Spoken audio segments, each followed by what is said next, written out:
Bastar now channel subscribe करें और देखें ताज़ा खबरें। लोकसभा चुनाव का बिगुल बज चुका है। ऐसे में नेताओं की अगर बात की जाए तो उनका भी दौड़ धूप जो है वो तेज हो चुकी है। जी हाँ, नमस्कार, मैं भरत दुर्गम हूँ और आप बस्तर नाउ देख रहे हैं। बस्तर नाउ में आज हम चुनाव के विषय को लेकर बात करेंगे। चुनाव पर इसलिए बात करेंगे क्योंकि लोकसभा चुनाव होना है, आचार संहिता भी लग चुका है। ऐसे में नेताओं की उल्टी गिनती अगर बात की जाए तो वो भी शुरू हो चुकी है। भाजपा, कांग्रेस, सीपीआई और अन्य दल के जो लोग हैं वो भी अपनी दमखम दिखाने के लिए मैदान में उतरते हुए नजर आ रहे हैं। वहीं अगर भाजपा की बात की जाए तो वहाँ पे गारंटी की बात चल रही है। मैं गारंटी इसलिए कह रहा हूँ, एक तरफ कांग्रेस कहती है कि हम महिलाओं को इतना पैसा देंगे, दूसरी तरफ भाजपा कहती है कि हम महिलाओं के लिए इतना पैसा देंगे अगर हम सरकार पे आते हैं। और इसी बीच बस्तर की अगर बात की जाए तो जल जंगल जमीन जिसकी नींव और लड़ाई की अगर बात की जाए, जो हमेशा अपनी आवाज़ को बुलंद करते आ रहा है, विपक्ष की भूमिका अगर देखी जाए बस्तर में तो कहीं ना कहीं जो सरकार में नहीं रहता है उसके बाद अगर देखा जाए तो सीपीआई को देखा जाता है। वहीं दक्षिण बस्तर की अगर बात की जाए या फिर बीजापुर की अगर बात की जाए, मुखर होकर कोई आवाज़ बुलंद करता है लोगों की समस्याओं को के लिए तो वो सीपीआई को देखा जा रहा है। ऐसे में बस्तर से जो अधिकृत जो सीपीआई से हैं वो मेरे साथ मौजूद है, जो लोकसभा चुनाव इस वक्त लड़ेंगे, वो चुनाव लड़ रहे हैं।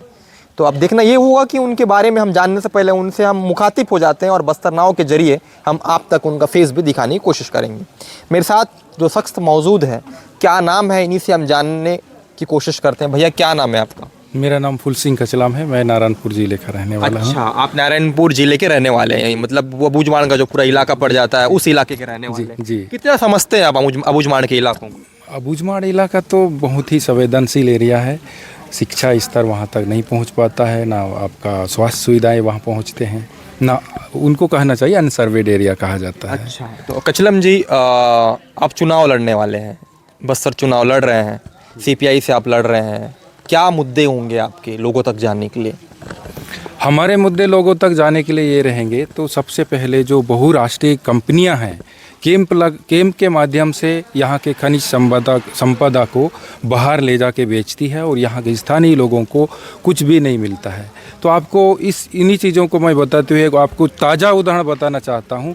जैसा कि आप सुने होंगे, जो अतिथि शिक्षक वो डीएमएम मद से आज भी उनको भुगतान किया जाता है, कभी 3 महीना में, कभी 4 महीना में उनको मिलता है।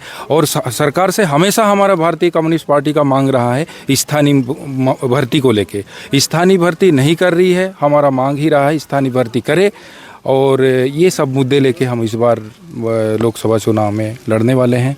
और हमारे पास तो इसके अलावा आपका पंचायती राज व्यवस्था के अनुसार पेशा अधिनियम को पूर्ण रूप से लागू करे और 5वीं अनुसूची क्षेत्र के हिसाब से यहाँ के लोगों का शासन व्यवस्था आदिवासियों के हाथ में रहे, ये हमारे मुद्दे रहेंगे। देखिए, खनिज, वन संपदा और जिस तरीके से उद्योगपति जो उद्योग लगाने के लिए जिस तरीके से बस्तर में उनको लेके आउटसोर्स किया जाता है, मतलब बाहरी लोगों को यहाँ पे रोजगार दी जा रही है, स्थानीय स्तर के जो लोग हैं वो पिछड़ते हुए जा रहे हैं। ऐसे में सीपीआई से कैंडिडेट हैं, बस्तर लोकसभा चुनाव लड़ रहे हैं, कचलम जी हैं, नारायणपुर के अबूझमाड़ इलाकों को बहुत बात से समझते हैं। क्यों समझते हैं? क्योंकि नारायणपुर के इलाके के रहने वाले हैं, बस्तर के रहने वाले हैं, बस्तर में निवासरत हैं। ऐसे में वो चुनाव लड़ रहे हैं। बहुत सारे ऐसे मुद्दे हैं जिस मुद्दे को लेकर वो अब ज़मीन पे उतर गए हैं। अब देखने वाली बात तो है, क्योंकि चुनाव आने के बाद ही परिणाम स्पष्ट हो पाएगा। लेकिन जिस तरीके से जुमलेबाजी की अगर बात की जाए, नेताएँ आते हैं जाते हैं, लेकिन जनताओं के बीच में जिस तरीके से स्वार्थ की राजनीति देखने को मिल रही है, ये समझ से परे है, समझना पड़ेगा। यही वजह है कि सीपीआई के कम्युनिस्ट पार्टी के जो प्रत्याशी हैं, नाम सिंह कचलाम जी, जो बस्तर नाउ से एक्सक्लूसिव इनसे हम बातचीत कर रहे हैं, फूल सिंह कचलाम जी के द्वारा। और क्या ऐसे मुद्दे रहेंगे? क्योंकि आपने शिक्षा, स्वास्थ्य और रोजगार पर आपने बात कही है। आप अबूझमाड़ के इलाके पे आते हैं, तो मैं क्योंकि नारायणपुर बहुत संवेदनशील क्षेत्र है, नारायणपुर, बीजापुर, दंतेवाड़ा, सुकमा, ये क्योंकि ऐसे इलाके हैं, बहुत चुनौतीपूर्ण इलाके हैं जी, क्योंकि अति घोर नक्सल प्रभावित क्षेत्र कहा जाता है। ऐसे में पार्टी ने तो आपको मौका दे दिया है, लेकिन उस मौका देने के पश्चात तराशने के लिए जिस तरीके से जो संघर्ष तो होती है, परंतु लोगों को लुभाओ अपने और किस तरीके से आप आकर्षित करेंगे? जी, तो हम लोगों को इस तरह से आकर्षित करेंगे, जो आदिवासी लोगों को हित के लिए, जैसा कि आपका 5वीं अनुसूची क्षेत्र है, 5वीं अनुसूची क्षेत्र की अगर बात करें, अगर संविधान में हम पढ़ें, आदिवासी अनुसूचित जनजाति का शासन प्रशासन लिखा हुआ है, 244A में लिखा हुआ है। उसके आधार पर यहाँ पर लोगों को, आदिवासियों का शासन व्यवस्था नहीं हो पा रहा है। और दूसरा चीज़ जो है, पंचायती राज व्यवस्था जो 1995 का जो नियम लागू है, उस आधार पर जो 4 तरीके से जो लोक प्रशासन के जो रहते हैं, जैसे निचले स्तर पर पंचायती राज व्यवस्था, उच्च स्तर पर जिला है, उसके बाद विधानसभा है, उसके बाद लोकसभा है। ये चारों की जो ढांचा जो है, लोकतंत्र जिसको बोलते हैं, लोकतंत्र में जनता के लिए, जनता द्वारा, जनता का सरकार बोलने के बाद भी आज हसदेव का उदाहरण आपको बताना चाह रहा हूँ। हसदेव हरण, हसदेव का उदाहरण, जंगल पूरे कट गए हैं वहाँ के, कट रहे हैं आप लोग का, हाँ जी, कट रहे हैं। तो उसमें क्या है, लोकतंत्र में जनता द्वारा, जनता के लिए, जनता का सरकार होने के बाद भी ग्राम पंचायत स्तर पर उन्होंने इसका सुझाव देने का कोई आमंत्रित प्रस्ताव नहीं दिया। तो लोकतंत्र कहाँ रहा? लोकतंत्र की हत्या है। लोकतंत्र का मतलब ही है जनता द्वारा, जनता के लिए, जनता का सरकार होने के बाद जनता का सुझाव से हसदेव को काटना चाहिए था, मनमानी तरीके से काट दिए। तो इस तरह से लोकतंत्र की हत्या ये बहुराष्ट्रीय कंपनियों के साथ मिलके भाजपा कांग्रेस राजनीति कर रही है। अच्छा, भाजपा कांग्रेस राजनीति कर रहे हैं, आपने बात कहा कचलम जी। मैं ये बता दूं कि आप जनता आपको क्यों चुनेगी? इससे पहले कांग्रेस की जब गवर्नमेंट थी, उस दरमियान बस्तर से दीपक बैज सांसद थे जी। परिवर्तन हो गया, सरकार, सूबे की सरकार जो बदल गई जी। वर्तमान में छत्तीसगढ़ में भाजपा की गवर्नमेंट है। ऐसे में मोदी की गारंटी भी बहुत जोरों शोरों से प्रचार किया जा रहा है जी। तो ऐसे में जनता आपको क्यों चुनेगी, क्या वजह है? जनता का वजह यह है कि जैसे आप पहले कांग्रेस सरकार 5 साल शासन किया, 5 साल के उसी समय से धरनाएं अलग अलग, नारायणपुर में 7 जगह धरना के माध्यम से अपनी मांगों को लेके उन्होंने मांग रखा। किसने मांगा? जनता ने। अच्छा, आदिवासी ने जो मांग रखे। तो यथावत जैसा आपका नया सरकार आया, तो जैसा नया सरकार आने के बाद उन धरनों का तो धजिए उड़ा के उनको पूरा वहाँ से धरने के माध्यम से हटा दिया गया। लोकतंत्र में ऐसा नहीं है मेरे हिसाब से, और मेरे जानकारी के हिसाब से लोकतंत्र में अगर जनता मांग करे, उसकी मांग को जाना चाहिए, उनके पास बात करना चाहिए, क्या मुद्दे हैं उनको लेके बात करना चाहिए। तो ये सब चीज़ों को लेके दोनों पार्टियां ऐसा राजनीति कर रही हैं जो सरासर आदिवासियों के साथ गलत है। तो ये हम देखेंगे, उसका केंद्र में भी अगर बात करें तो किसान आंदोलन चल रहे हैं, तो उन पर भी कुचला जा रहा है। तो कुल मिलाकर भाजपा कांग्रेस की राजनीति जो है किसानों को कुचलने। अच्छा, मुझको ये बताइए, आप कहाँ तक पढ़े हैं? जी, मैं इंग्लिश में MA हूँ। अच्छा, क्वालिफिकेशन आपकी? इंग्लिश में पोस्ट ग्रेजुएट हूँ। अच्छा, और आपका MBA भी कर चुका हूँ। और अगर मेरी बैकग्राउंड की अगर बात करें तो इसके पहले मैं शिल्पकार हूँ, ओरिजिनल शिल्पकार हूँ। शिल्पकार के माध्यम से मैंने यूरोप में, रसिया में, चीन में अलग अलग जगह मैंने काम कर चुका है। तो बस्तर हैंडीक्राफ्ट को लेकर मैंने एक्सपोर्ट का काम करता था। अच्छा, एक्सपोर्ट का काम। कोविड के वजह से मैं, कोविड के हालत में हमारा जो एक्सपोर्ट की पूरा काम टूटने के वजह से मैं अभी पॉलिटिक्स में आया हूँ। अच्छा, पॉलिटिक्स में आप आए हैं। पॉलिटिक्स में आप आए हैं, CPI को आपने ज्वाइन किया है। क्यों ज्वाइन किया है? CPI क्यों चुनाव लड़ने के लिए? CPI इसलिए है क्योंकि अगर इतिहास की बात करें, इतिहास का अगर मैं आपको बताना चाहूँगा इस चैनल के माध्यम से, 712 ईस्वी से लेकर हम देखते जाएंगे, मुगल वंश, तुगल वंश, उसके बाद 1300 ईस्वी में जाएंगे, 1400 ईस्वी में जाएंगे, उसके बाद 1600 ईस्वी जाएंगे। 1600 ईस्वी में ईस्ट इंडिया कंपनी की स्थापना होती है। उसके बाद 250 साल उनका राज चलता है। इसके बाद इतिहास को जब देखेंगे तो पहला लोकसभा जो आम चुनाव है 1952 है। 1952 में CPI का 29 सीट हुआ करता था। उसके बाद जस्ट नेक्स्ट अगर बात करें 5 साल के बाद 30 सीट हुआ था।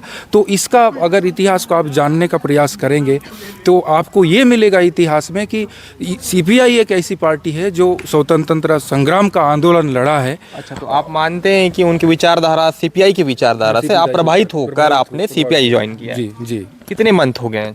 मुश्किल से 6-7 महीना हुए हैं मुझे। 6-7 महीने में आपको जो उनकी पार्टी है आप पर भरोसा जता के टिकट भी दे दिया?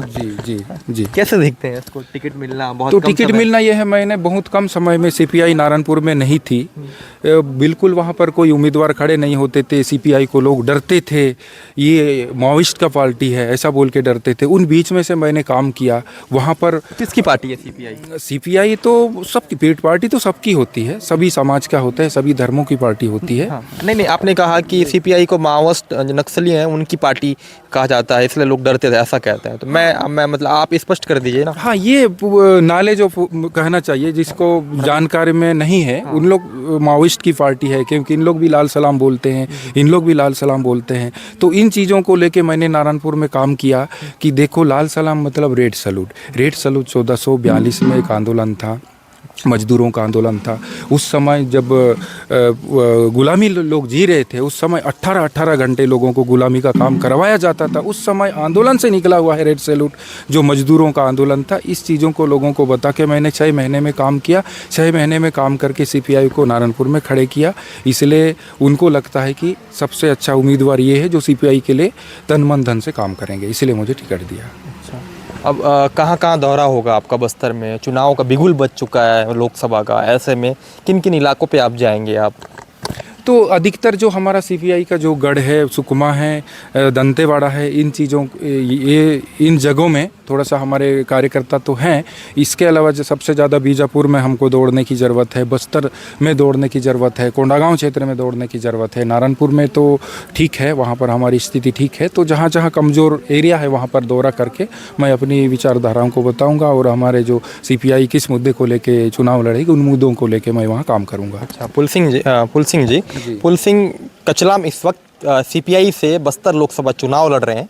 मेरे साथ मौजूद थे। तमाम मुद्दे और जो ज्वलंत मुद्दे हैं जिस पर वाकई बेबाक तरीके से बात करते आ रहे हैं, जल जंगल ज़मीन, जिसकी बात सीपीआई वर्षों से करते आ रही है, ऐसे में उन मुद्दों को लेकर ये लोगों तक जाएंगे। जहाँ जहाँ इनकी पार्टी कमज़ोर है वहाँ वहाँ तक जाकर लोगों को अपनी ओर आकर्षित करने की काम करेंगे, क्योंकि ऐसे में बहुत कम समय है, चुनाव होना है, लोकसभा चुनाव होना है, आचार संहिता लगा हुआ है। ऐसे में नेताओं की भागदौड़ भी अब तेज हो चुकी है। बहरहाल अब देखना ये होगा कि जनता किस पर ताज पहनाती है। विगत 5 साल पहले बस्तर में कांग्रेस से सांसद हैं दीपक बैज। अब देखना ये होगा, बीजेपी की गवर्नमेंट आ गई है, कांग्रेस की गवर्नमेंट में कांग्रेस के उम्मीदवार थे और उन्होंने काफ़ी भारी जो बहुमत है उससे उन्होंने विजय प्राप्त किया था। उसके पश्चात अब पूना छत्तीसगढ़ में बीजेपी की गवर्नमेंट आ गई। तो अब देखना ये होगा, बीजेपी, निर्दलीय और सीपीआई और बहुत से ऐसे पार्टी है जिनके दावेदारी पेश हो चुके हैं। तो बहरहाल अब समझना होगा कि जनता किसको चुनकर जो लोकसभा है वो बेचती है। बस्तर नाव के लिए बस इतना ही। अगर बस्तर नाव की अगर आपको रिपोर्ट पसंद आती है तो आप हमारे चैनल यूट्यूब में जाकर सर्च करें बस्तर नाव और उसे सब्सक्राइब करें और हमारा हौसला अफजाई करें। लाइक और कमेंट करके अपना रिव्यू जरूर दें। धन्यवाद। अगर आप मेरे चैनल पे नए हैं तो बने रहें और सब्सक्राइब करके बेल आइकन दबाएं ताकि बस्तर नाव की अपडेट आपको मिलती रहे।